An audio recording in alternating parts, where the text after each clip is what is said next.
merong ipinasang bill na dapat daw magkaroon ng kalahating tasang half serving ng rice o kanin sa mga restaurant sa Pilipinas. So, andito tayo sa June Journey to Life, blogspot.com. At titingnan natin ito. Ito ay pinasa ng isa nating mambabatas. Pero gusto ko ring sabihin sa inyo na tingnan nyo ang mga links na ito. Filipino Living Income Guaranteed. Ito ay page na nagsusuporta sa pagbibigay sa mga tao ng living income na garantisadong dadating buwan-buwan magmula pagkabata hanggang kamatayan. Dahil isinasaalang-alang natin na ang bawat isa sa atin ay may karapatan sa binibigay sa atin ng lupa. Ang lupa ay nagpuproduce o may mga produkto na katulad ng pagkain, mga halaman, mga gulay, mga prutas, at iba pang mga pagkain. At ito ay binibigay para sa lahat. Hindi lang para sa mayayaman, kundi para na rin sa mahihirap. At nakakalimutan natin na dahil meron tayong pagkain sa lamesa, nakakalimutan natin na ang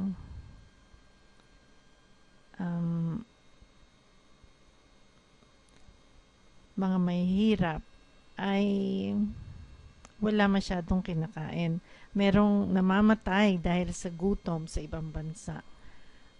Sa Ethiopia, at marami rin palagay ko sa Pilipinas na kumakalam ang sikmura dahil walang makain.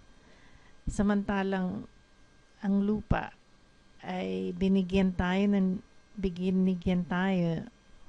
na pantay-pantay tayong binigyan ng lupa, ng pagkain. At dahil dito, dapat i-align natin ang ating expression sa ekspresyon ng lupa. At para naman magkaroon tayo ng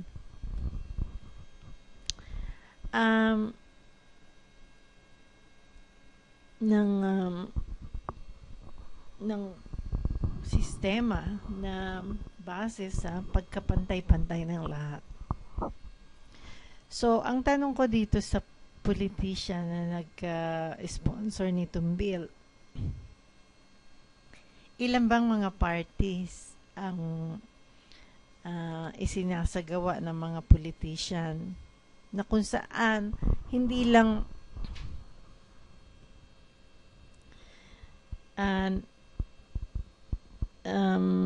nagwawaldas ng pagkain, o ibig sabihin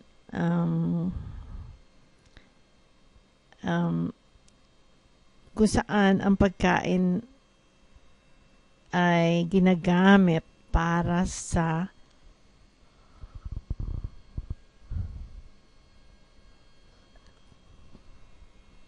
tayo ay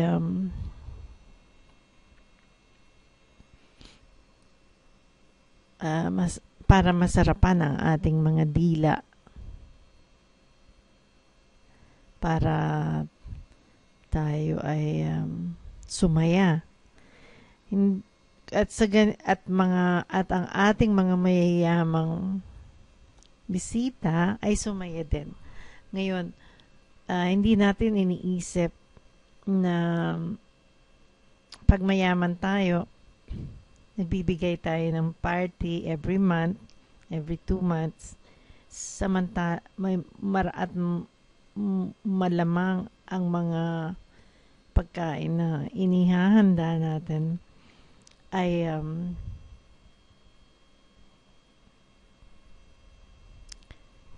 mga masasarap na pagkain para i-entertain ang panlasa natin. Hindi natin isinasaalang-alang kung ano talaga ang pagkain na ibinigay ito ng lupa sa atin, ang mga prutas, mga halaman at iba pa, para nang sa ganon suportahan ang ating katawan na maging malusog tayo. At ito ay binabaliwala. At ang nangyayari, ginagamit natin ang pagkain para lang masarapan ang ating mga dila at ma-entertain ang ating mga bisitang mayayaman, o kaya naman ginagamit ito para makuha mo ang simpatya ng ibang tao na umattend ng party.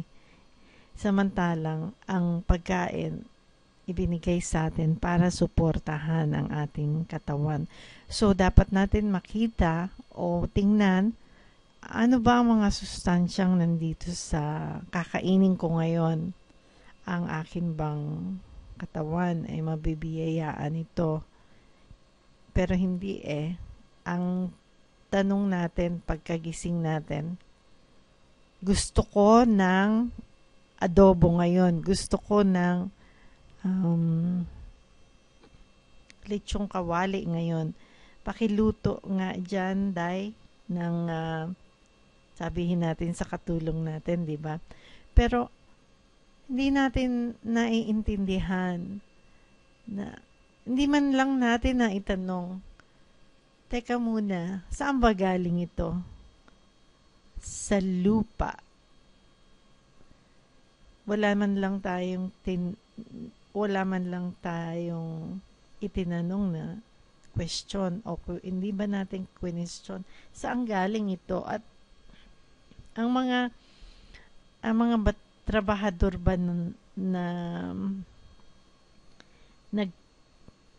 nagtanim nito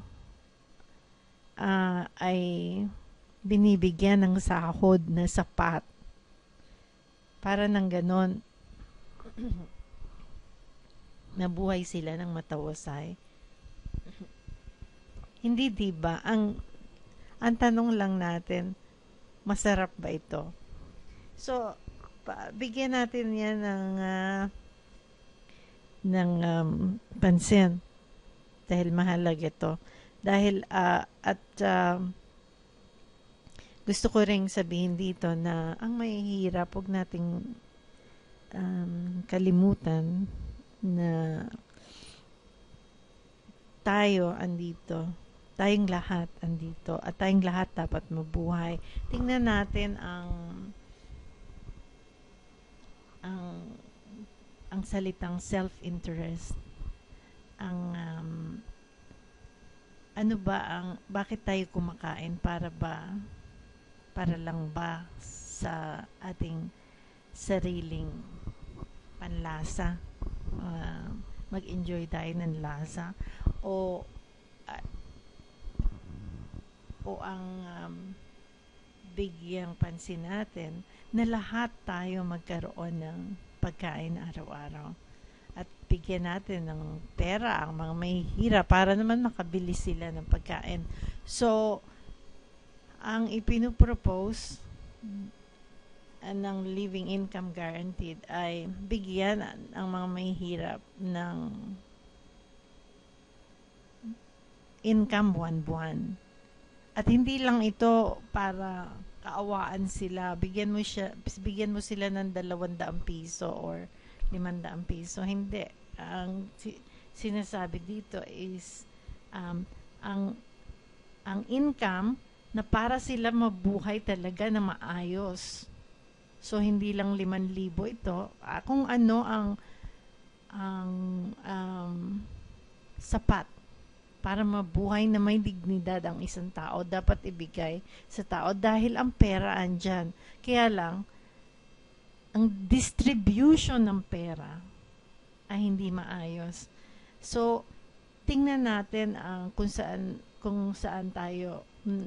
natin maaaring kunin 'yan. Maaaring tingnan natin ang kita ng korporasyon, ng gobyerno, let's say NAWAS, MWSS. So, kung may bilyong kita 'yan, questionin natin 'yan. Bakit hindi bigay ang hindi kunin ng MWSS FERC, kunyari, o halimbawa, ang ginamit nito para naman sila para naman ang korporasyon mabuhay. Kunin nila yon, tapos ang sobra ibigay sa na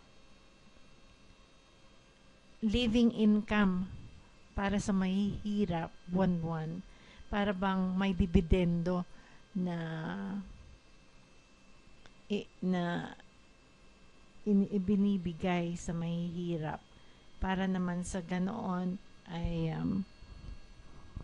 magkaroon ng dignidad ang kanilang buhay. At kung ako ang mambabatas, ito ang gagawin ko.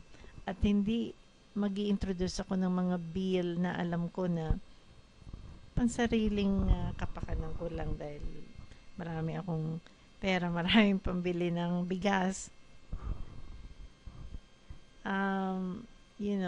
Gusto kong lose ng weight o mataba ako dahil marami akong kinakain. So, kailangan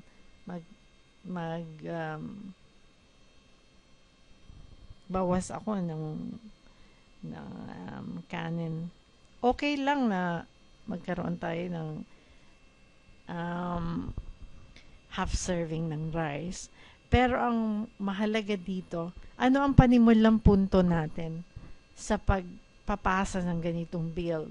Ito ba pang sarili nating interes o para sa interes ng lahat ng tao, para mabigyan natin ang lahat ng sustento para mabuhay, dahil lahat tayo isinilang dito sa mundo at tayo'y pantay-pantay at tayo'y binigyan lahat ng lupa, ng resources para tayo mabuhay. Huwag natin ito ibigay lang sa kakaunti. Ibigay natin ito sa lahat. Dahil pag namatay tayo at nagkaroon tayo ng review ng buhay natin, makikita naman natin na ang buhay natin, sa buhay natin, ginawa natin ang lahat.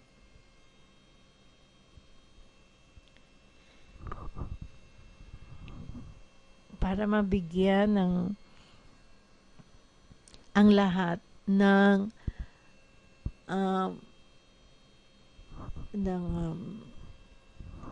paraan na para sila mabuhay ng may dignidad.